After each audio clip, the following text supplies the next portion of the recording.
Por muitas vezes os profetas de Deus foram taxados de loucos, fanáticos e até mesmo como servos de Satanás.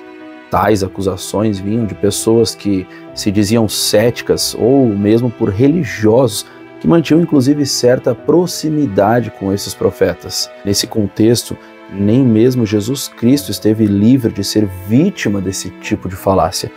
Hoje iremos abordar como Ellen White também esteve exposta a esses ataques e como isso mais uma vez a caracteriza como uma profetisa verdadeira aos moldes dos profetas bíblicos. A vida de Ellen White foi marcada por mais de 2.000 visões e podemos resumir o seu estado físico da seguinte maneira. Ela ficava inconsciente, embora sua musculatura estivesse rígida e os seus gestos eram extremamente graciosos, singelos e suaves, sempre mantendo a sua feminilidade. Porém, ninguém os conseguia impedir. Ela também não respirava, o que foi comprovado diversas vezes em diversas formas. Se analisarmos o estado físico dos profetas bíblicos, não vemos algo diferente disso.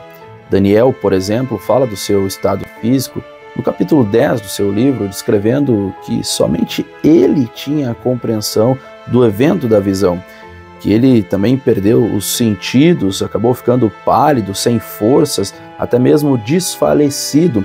Zacarias, pai de João Batista, por exemplo, também ficou por meses absolutamente mudo.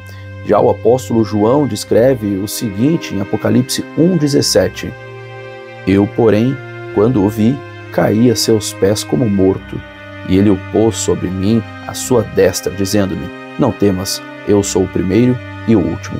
Apocalipse 1,17.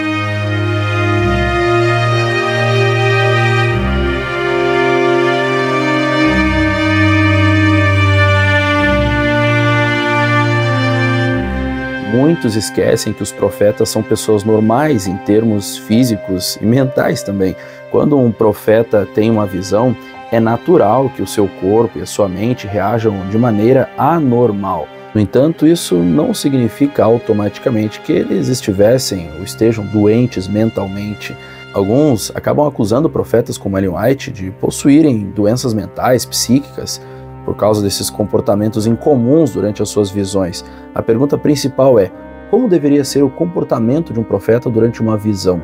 Pode ser difícil de entender, porque não existe um padrão claro. Se o profeta parecesse confuso ou alheio a uma visão, alguém cético poderia facilmente compará-lo a uma pessoa com alguma doença mental. Da mesma forma, se o profeta parecesse triste, mas ainda ciente do que está acontecendo ao redor, alguém poderia ainda assim encontrar paralelos em doenças mentais e acusar o tal profeta. Isso se aplica a outras características como rigidez, palidez, olhos abertos ou fechados, fala ou silêncio durante a visão e assim por diante. Em todos esses casos, alguém poderia encontrar semelhanças com doenças mentais já existentes, pois o profeta está numa condição de anormalidade em relação ao seu cotidiano. O ponto é que nunca é normal o estado de visão de um profeta. Isso facilita a falsa percepção de que o profeta possua alguma doença. Porém, isso vai contra o princípio básico da ciência, pois coloca o efeito no lugar da causa. Alguns dos fenômenos físicos nas visões dos profetas da Bíblia são muito semelhantes aos que ocorreram no contexto de Ellen White. Nos tempos dos profetas do Antigo Testamento, alguns eventos físicos incomuns acompanhavam as suas visões. Alguns críticos da Bíblia podem tentar, inclusive, explicar esses eventos como sintomas de doenças mentais, psicológicas, por exemplo. Alguns céticos, inclusive, dizem que a experiência de Paulo na estrada em caminho a Damasco foi um ataque epilético, por exemplo. Existem muitas tentativas de explicação para esses eventos, especialmente daqueles que não acreditam no sobrenatural. Muitos alegam que o fato de Ellen White ter sofrido uma lesão no rosto quando ainda era uma criança pode sim ter provocado nela o desenvolvimento de epilepsia.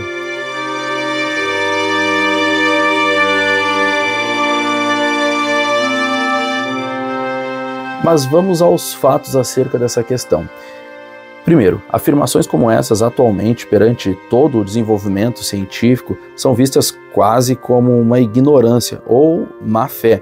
Os dados mostram que menos de 5% de doenças mentais possuem origem em alguma lesão na cabeça, o que não foi o caso de Ellen White, pois a sua lesão foi no rosto. Veja o trecho desse artigo. A opinião popularmente acolhida de que ferimentos na cabeça são uma causa frequente de transtornos mentais é claramente um equívoco.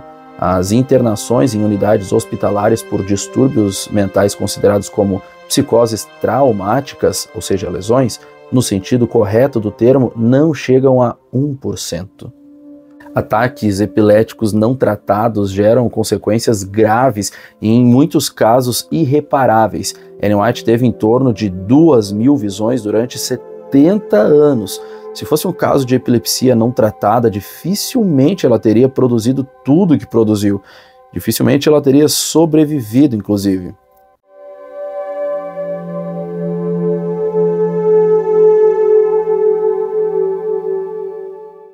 Em junho de 1869, o médico ex-adventista, que supostamente era visto como chefe do sanatório adventista de Battle Creek, ele escreveu uma carta comentando diagnosticar em Ellen White os mesmos sintomas de algum distúrbio mental. O fato é que William Herschel, no caso esse médico em questão, nunca foi chefe do sanatório de Battle Creek e inclusive havia recebido uma negativa de Ellen White acerca de seu comportamento ainda antes dele escrever a carta. O sanatório foi inaugurado em 1866 e a sua carta foi escrita em 1869. Durante esse tempo, ele sequer teve contato com Ellen White, visto que ela estava o tempo todo cuidando do seu esposo que havia sofrido um derrame. O sanatório ficava a mais de 100 quilômetros de distância da sua casa, que na época, devido ao contexto dos meios de locomoção serem ainda bem antigos, não existiam carros como hoje, era muito difícil de se locomover em longas distâncias. Literalmente não existe nenhuma evidência sequer de que Ellen White se submeteu a alguma consulta nesse sentido durante essa época. Mas, sobretudo, isso algo nos surpreende. Veja a menção do Dr. Herschel em 1871, dirigida aos prezados irmão e irmã White, na qual ele se arrepende da sua obstinação em rejeitar o testemunho dela. Citamos duas frases. Veja. Se eu tivesse dado ouvidos à sua reprovação e conselho, teria evitado muita tristeza e grande perda. O espaço não me permite especificar, mas espero no futuro desfazer, tanto quanto possível, todas as coisas erradas que eu possa ter feito. Mais uma vez eu questiono aqui, como que alguém com epilepsia, sem tratamento, em um caso grave, por mais de 70 anos, tendo convulsões, conseguiria ser uma das autoras mais traduzidas da história, uma das 100 personalidades dos Estados Unidos, sendo esse o país mais influente do mundo, sendo também fundadora de instituições centenárias e internacionais, escritora, líder pública, espiritual. Eu acredito que é muita ginástica mental querer atribuir a Ellen White um déficit mental para justificar as suas visões e tentar desacreditá-la.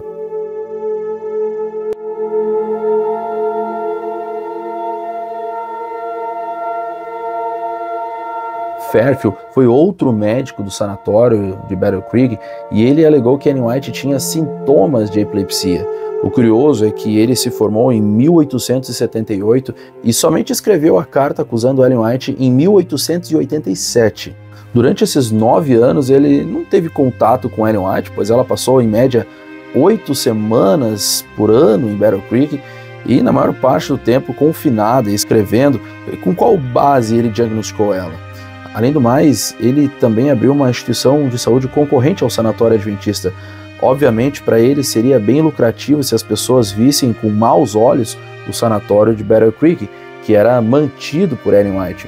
Em resumo, vemos que Fairfield saiu da faculdade de medicina em 1878. Como médico, nunca observou Ellen White em visão e, na realidade, ele teve poucas oportunidades até mesmo para vê-la. Além disso, foi criador de uma instituição médica rival e não é de estranhar que as suas críticas se dirigissem a quem patrocinasse o sanatório de Battle Creek, com o qual ele concorria. Desse modo, Fairfield não demonstra nenhuma isenção necessária para testemunhar sobre o caso.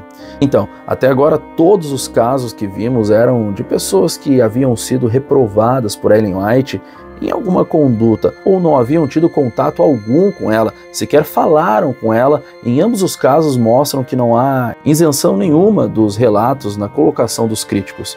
São relatos parciais, destituídos de coerência contextual com o período relatado.